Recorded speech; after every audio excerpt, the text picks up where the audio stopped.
facilities all across. So one is in Gurgaon and 4 are in Baddi. Primarily, we are manufacturing UPS, inverters, and batteries. Batteries both, flooded battery and FMF battery. So in Baddi, our basic mother plant is in Baddi. So majority of revenue and volumes come from that place.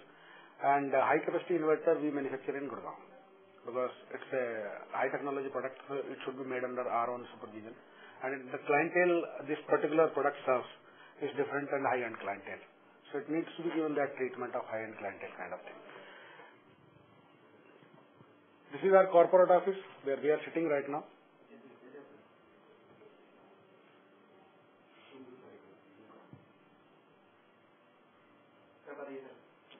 This is our corporate office where we are right now sitting.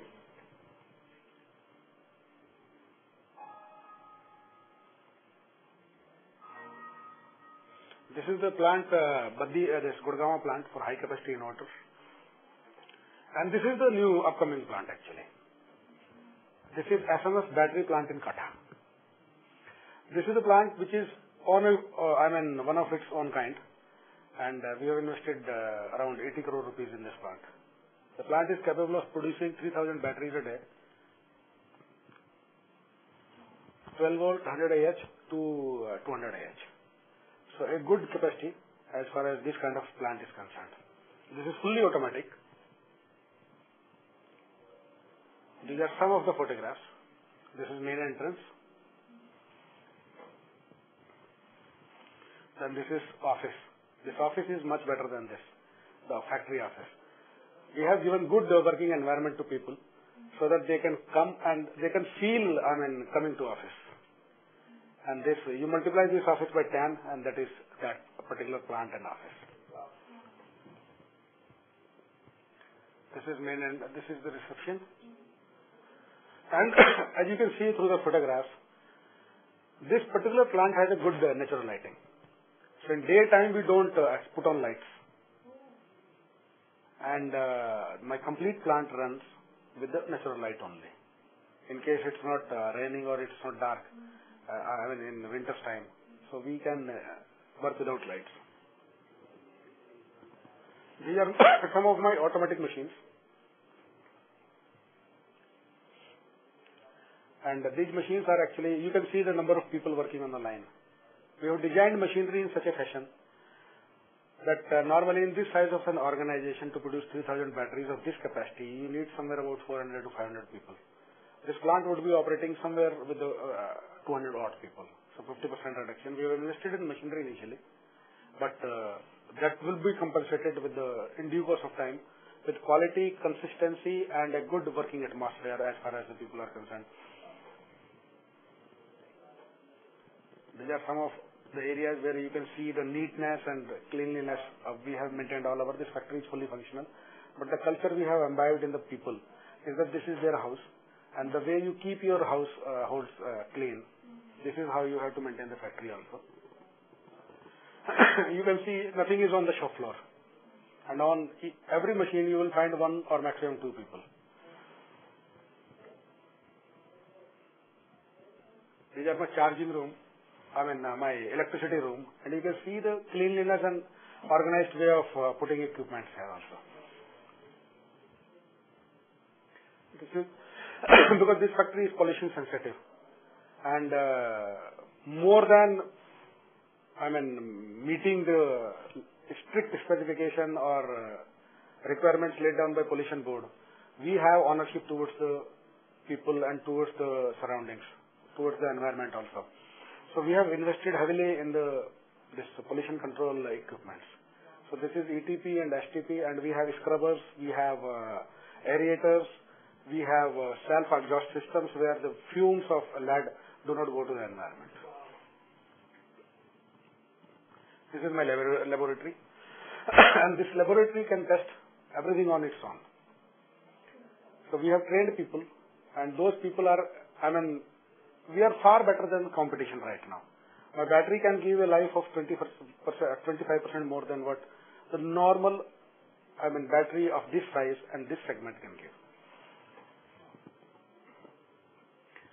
This is how we focus on people. This is auditorium.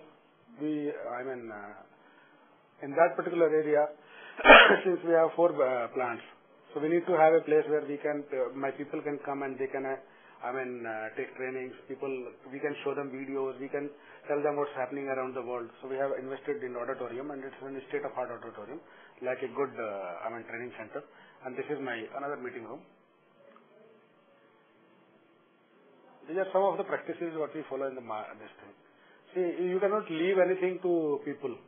You need to consistently coach them and train them, and then monitor them. So that if they are going somewhere,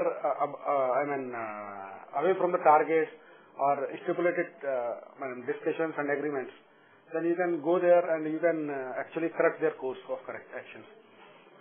So these are few of the things which we monitor. Customer complaints, customer rejections, in-house rejection, because this is of prime importance. If my material is rejected in-house, then there can be something which can go to the market also, and that dissatisfied customer is one thing which I will have. Then vendor rejections, then calibration of jigs and fixtures, because everything should be according to the standard laid down. Then we have autonomous maintenance. There should be a breakdown, minimal breakdown. The target is 0 breakdown. So to do that, you have to proactively, upgrade your machines and maintain your machines. So that before it actually feels, the machine feels that it should break down, we must actually capture that sign and correct the feeling of that machine. So please don't break down.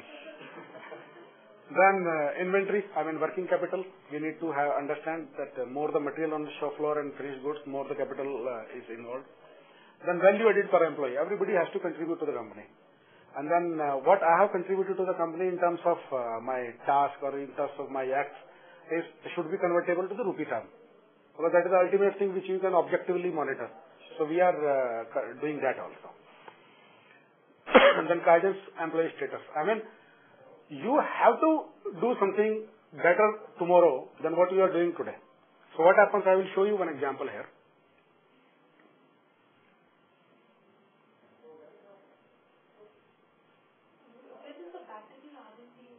Battery R&D is in plant itself. New Kata plant.